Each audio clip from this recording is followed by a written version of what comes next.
Meet our group, starting from Dukulan Dan Herald, Imbat Joanna Marie, Mahidlawan Alvin June, Painaga Crystal Angel, Painaga Summer Jake, Sarmiento Harold, and Sakaging Michael Andre. Hello, so welcome to our final requirements report in SAM 101, System Administration and Maintenance. So our title is From Planning to Implementation, Building an Efficient Infrastructure. Next slide, please. So meet our group, starting from Dukulan Dan Herald, Imbat Joanna Marie, Mahidlawan Alvin June, Painaga Crystal Angel, Painaga Summer Jake, Sarmiento Harold, and Sakaging Michael Andre. So this is all of our members. Okay, sa introduction ako. So, introduction.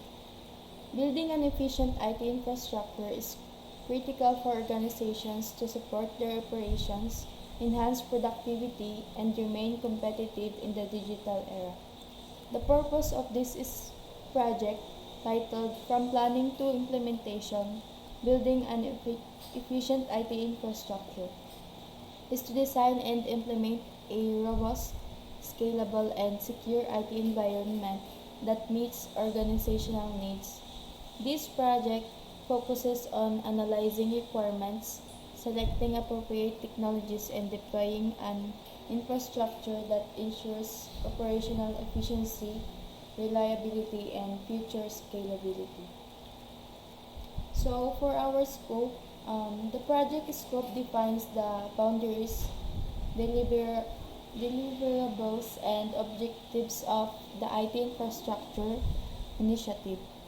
This ensures a clear understanding of the project goals and helps maintain focus on critical elements, assessing the current IT environment to identify gaps and areas of improvement. Assessment, a true review of the current IT systems to determine their efficiency, performance, and alignment with business goals. So for our overview, so building an efficient IT infrastructure is essential for organizations to support operations, enhance productivity, and stay competitive in digital age. This project, titled From Planning to Implementation, Building an Efficient IT Infrastructure, focuses on designing, deploying, and robust, scalable. IT plays a critical role in enabling business by enhancing products and services. So, from cloud technologies, particularly platforms like Amazon Web Services or OWS, have transformed IT by offering scalable, flexible, and cost-effective solutions.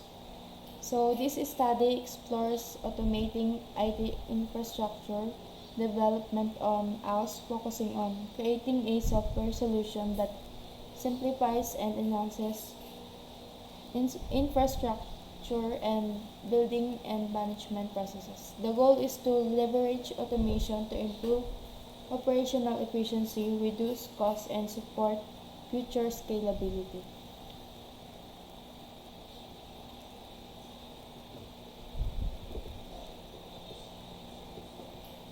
Next. So in project objectives, we have assess current infrastructure, which is it analyzes existing systems to find inefficient and vulnerability, and document performance, hardware limits, and security risks. Second, design a scalable, secure IT infrastructure. Create a flexible, secure blueprint to support growth and reliability. It includes diagram and specifications for servers, networks, and storage. Third, select and procure technologies. It identify and acquire hardware, software, and aligning with goals and budget. Consider solutions like cloud service, virtualization, and network tools. Fourth is implement IT system. Install and integrate systems for seamless and reliable operation. Next is enhance system security. Add firewalls, encryptions, and compliance with privacy standards. Next is train staff and stakeholders. So it trains users on system use and cybersecurity practices through workshops. Next is monitor and optimize system. Continuously monitor performances and resolve issue proactively. Next and last, align with business goals. Ensure the IT investment support long-term objectives and enable digital transformation through cloud solutions like AWS. Next slide. So for user configuration plan, so we have a user roles and permission, and it has a administrator roles and regular user roles. Also with authentication mechanism like password policies, multi-factor authentication, or MFA. So here, we all know that administrator rules is for us to maintain the security, and for regular user rules, we need to regularly follow the rules and update all the needed software. And for password policies, we need to secure our password and maintain the security for us to not hack. And for multi-factor authentication or MFA, kailangan natin to para hindi basta-basta makuha yung PIN at mapasok ng mga hacker yung mga account natin. Next.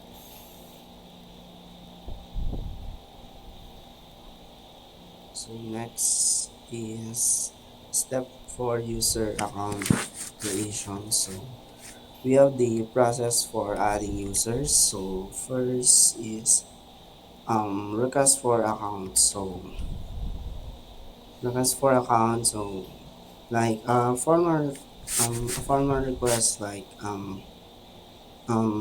should include necessary details such as username, role, um, department, and access requirements. So next is user profile creation. So sa user profile creation naman is the IT verifies the request and create the user profile in the directory service. For example, yung Active Directory, ganun. And next is parang yung sa assign permission. So sa assign permission naman, based on the user role, assign the relevant permission to application, files, database, and network resources.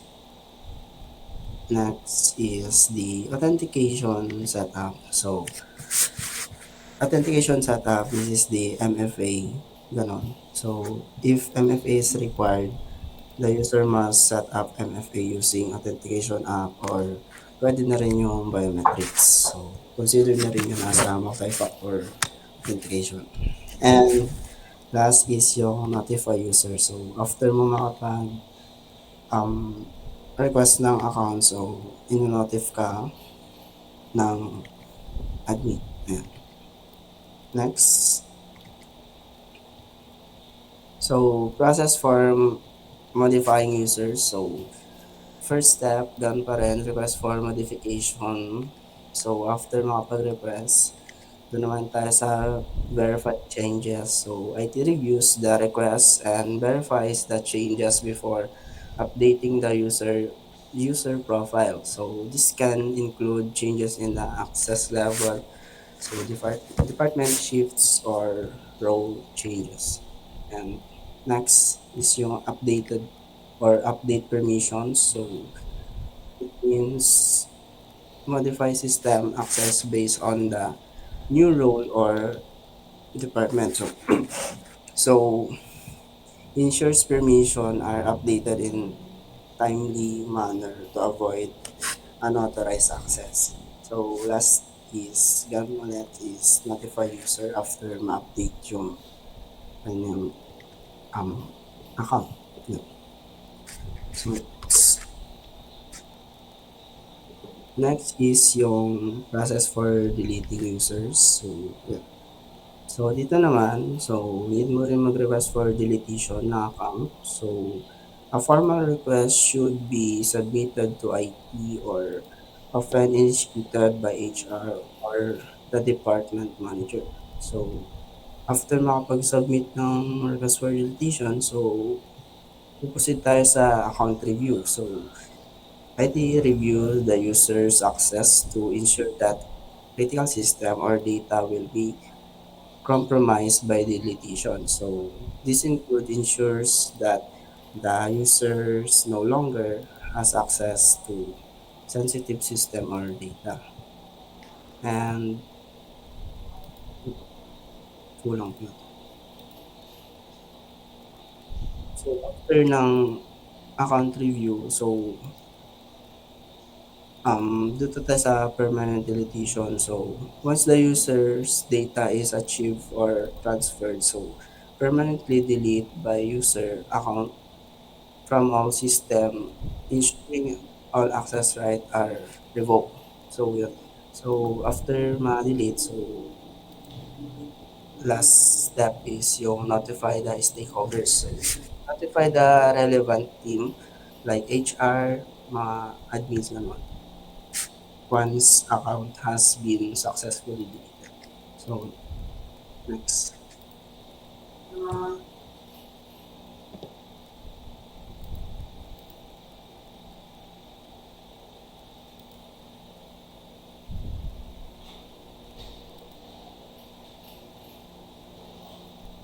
Next.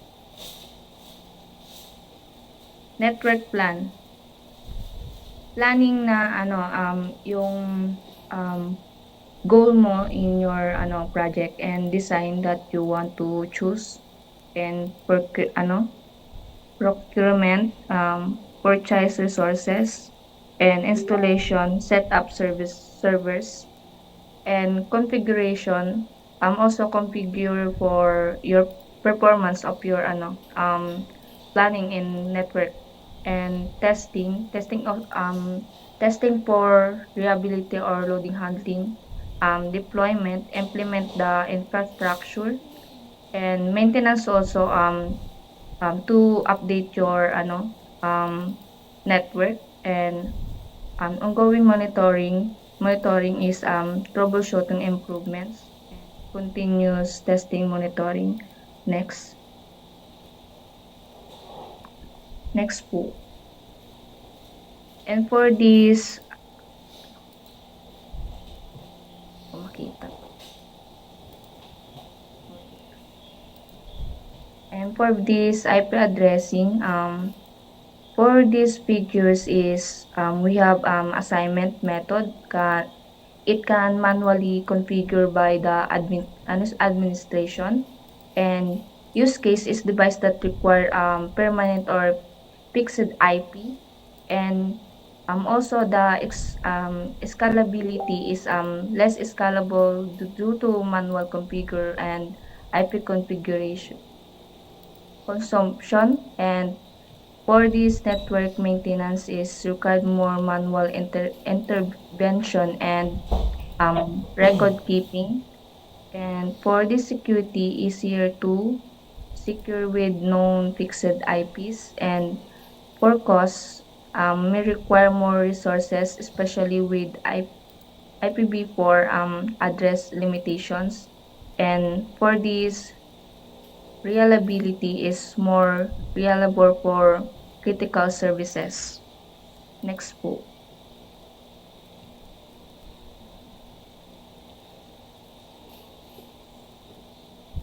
And for this firewall and routing configuration, use static IPs for critical network devices and use dynamic IPs for end user devices and leverage DHCP for flexibility. And Also, we have consider hybrid approaches and implement IP addresses planning. Next po.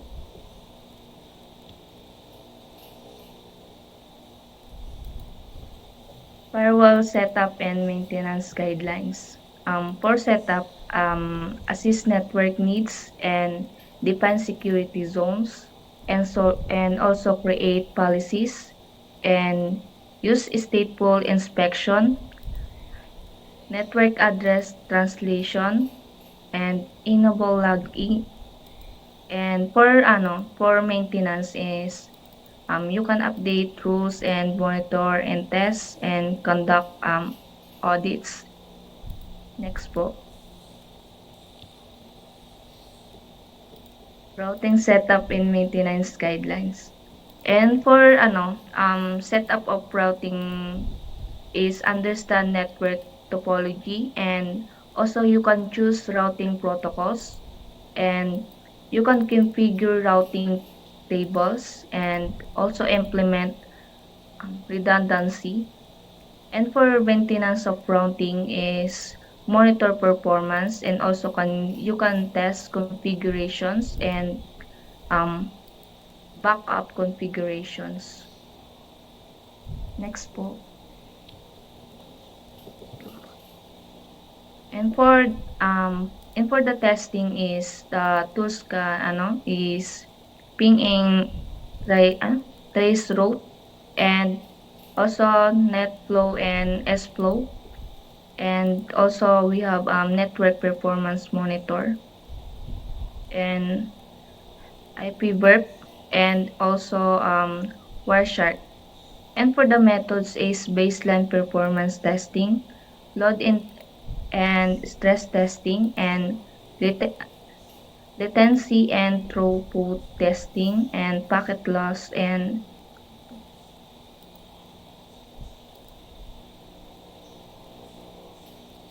header testing, and continuous monitoring, and also last one is redundancy and failover testing. Next po. Next. Next reporter, please. Security policies. A well-defined set of security policies is crucial for ensuring the integrity of confidentiality and availability of IT infrastructure. This section outlines the measures to safeguard the system against unauthorized access, data breaches, and operational disruptions. Next slide. Access control. So, effective access control policies ensures that only authorized personnel can access critical system and data. So, they can implement user authentication and authorization, enforce multi-factor authentication for system access, use role-based access control to limit access based on user responsibilities, conduct periodic reviews and update of user roles and permission. For password policies, require strong unique passwords, for example, minimum of 12 characters including upper and lower case, number, and symbols. Mandate password expiration every 90 days and for repeat password reuse. Use a centralized system for password management such as Active Directory or a similar service. For the audit and logging, enable logging for all access attempts and maintain logs for at least 6 months for forensic purposes. Regularly review access logs to detect and respond to suspicious activity. Next slide, please. Data encryption. Encryption protects sensitive data from unauthorized access both in transit and at rest. Encryption in transit. So, use transport layer security for all data exchanges between system and users. Also encrypt VPN connections to ensure secure remote access. Encryption at rest. Apply AES +256 encryption to all stored data including backups. Use encrypted file system or database level encryption for sensitive information. Key management. So, Here, employ centralized and secure key management solution like AWS Key Management or KMS for handling encryption keys. Rotate encryption keys periodically and ensure they are never stored in plain text. Next slide, please. Threat mitigation. So first is antivirus and anti-malware tools. Deploy endpoint protection tools on all servers and workstations. Enable automatic updates for malware definitions and conduct a regular scan. Monitoring and intrusion detection. So you can use tools like SolarWinds Security Event Manager or AWS Guard Duty to monitor system for suspicious activity. Also set up alerts for anomalous activities such as repeated field login attempts or unusual data transfer. And conduct penetration testing quarterly to identify and address vulnerabilities. Next slide. Backup and recovery. A robust backup and recovery strategies minimizes downtime and data loss in case of failure or breach. Backup schedules. So perform a daily incremental backups and weekly full backups for critical system. Use offsite or cloud-based storage solutions such as AWS3 for redundancy. Disaster recovery planning. Develop and maintain comprehensive disaster recovery plan including recovery point objectives and recovery time objectives. Regularly test disaster recovery processes through simulation exercises to ensure readiness. Document contact details for incident response teams and key stakeholders to facilitate swift communication during emergencies. By implementing these security policies, the IT infrastructure will be safeguarded against unauthorized access, data breaches, and operational disruptions, ensuring smooth and secure operations for both organizations. Next. Challenges and solution. Building an IT infrastructure involves a series of complex steps, each of which presents unique challenges. These challenges can be broadly categorized into technical, team-related, and resources-based issues. So next slide. So first challenge encounter is technical challenges. This refers to the difficulties encountered with the tools, systems, and technologies used in building IT infrastructure. So first is compatibility issue. Different system, devices, or software may not work well together, requiring additional effort to ensure seamless integration. Second is scalability. The system must be designed to grow with organization, but failing to anticipate future needs can result into inefficiencies and high upgrade costs. Security vulnerabilities. IT infrastructure refers constant threats from hackers, malware, and data breach, which is requiring continuous updates and strong protection. And lastly, network performance and latency. The speed and reliability of internet connection are critical to efficient IT infrastructure. Issues like slow data transfer, high latency, or intermittent network performance can disrupt operation and impact productivity. Next slide. Wait lang.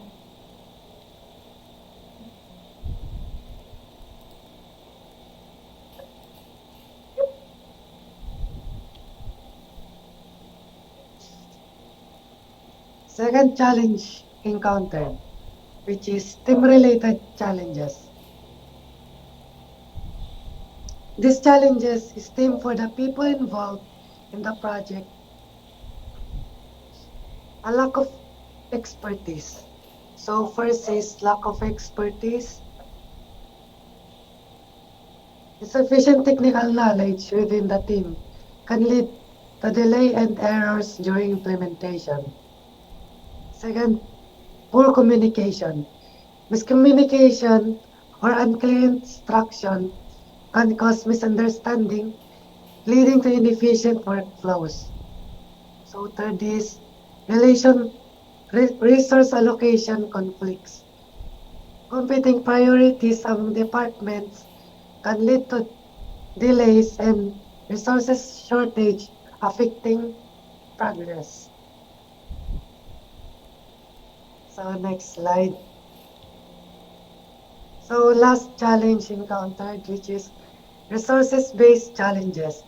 These challenges are tied to the availability and management essentials resources like budget, time, and materials. So first is budget constraints. Limited funding restricts access to high-quality tools, equipments, or technologies needed for the project. And second, delay in procurement. Slow acquisition of essential materials can disrupt timelines and delay project completion. Then number three, inadequate infrastructure for testing. Without proper testing environments, it becomes challenging to identify and resolve issues before deployment.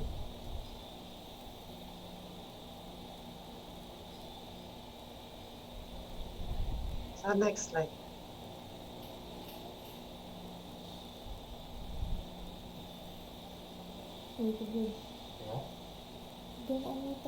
Conclusion and recommendation. So number one is adopt a cloud first strategy. Number two is invest in robust security measures. Number three, ensure effective resource management. Number four, prioritize staff training and support. Number five, implement a rigorous monitoring and maintenance plan.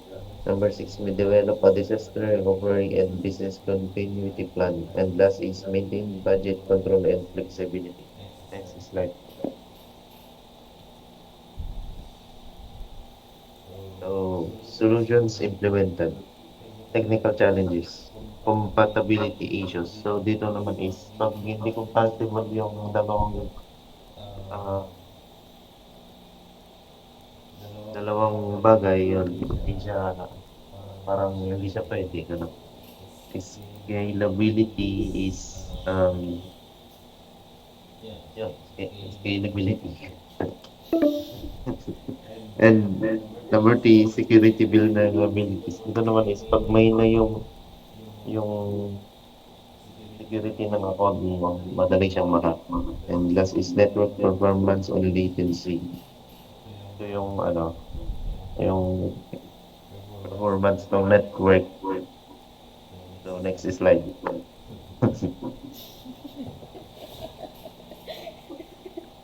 So dito naman is lack of expertise. Dito is this occurs when individuals or teams lack the necessary skills, knowledge, or experience to perform tasks effectively. So it can lead to delays, poor quality, and mistakes. For example, assigning someone with limited coding knowledge to develop a software application might hinder progress. So number two is poor communication. Ineffective exchange of information among team members can result in misunderstanding, unclear goals, or missed deadlines. This might happen due to unclear instructions, lack of feedback, and inadequate communication channels. For instance, if a project leader fails to update the team about changes in requirements, it can cause confusion. So last is resource allocation conflicts. These arise when multiple projects or tasks compete for the same resources, whether those resources are people, equipment, time, or budget. It can lead to inefficiencies and delays. For example, if two teams need the same software developer at the same time, prioritization conflicts might occur. So together, these issues can significantly affect the efficiency and success of project or organizational workflows. Next slide, please. So, ito na naman. Naulit. Budget constraints, yun. Yung sinabi ni Dan kanina na kapag hindi parang hindi sakto yung budget, yun, merong hindi maganda, gano'n. Ito naman delays, yun, hindi magiging on time yung pagdating ng mga info, gano'n. Itong inadequate infrastructure for testing is yung hindi tugma yung testing dun sa ginagawang project. Next slide, please. So, appendix, detailed term, detailed project timeline, phase, planning, design, implementation, testing, deployment, post-implementation. So, ang task nito is requirement analysis, network design, and prototyping, hardware procurement and installation, system integration, testing, full system rollout, maintenance, and monitoring. So, next slide. Hindi naabot sa oras. Appendix B, budget breakdown. So, yung category nito is hardware, software, personnel, training, miscellaneous. So, ang description nito is servers, routers, switches, operating systems, security tools, salaries of contractors and specialists, staff, training programs, contingency funds, documentations, cost. So, ang estimated cost nito, ang total niya is 115,000 pesos. Next slide. Appendix C, risk assessment matrix. So, number one risk is hardware delivery delays. Ang likelihood nito is medium, and ang impact nito is high, and ang kanyang mitigation plan is establish multiple vendor order critical items early. Number two risk is budget overruns. Ang likelihood nito is high at ang impact niya is medium. Ang mitigation plan niya is regular financial monitoring include contingency funds. And next is cyber security threats. High, medium and high. Ang kanyang mitigation plan is implement robust firewalls and conduct penetration testing. And last is staff training delays, low, medium, and scheduled training session will in advance. Next slide.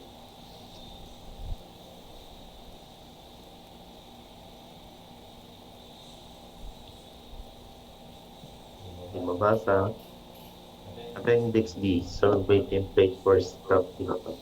Survey title, post-implementation items for staff for feedback. So, yun yung kanyang scale, yung 1 to 5. Tsaka yung kanyang yung choice is yes or no. So, ayan. Pag may additional comments or suggestion, ilagay na lang sa bawah. Next slide. References. So, dito kinuha yung mga reference para sa paggawa ng research na to. Next slide. So, thank you.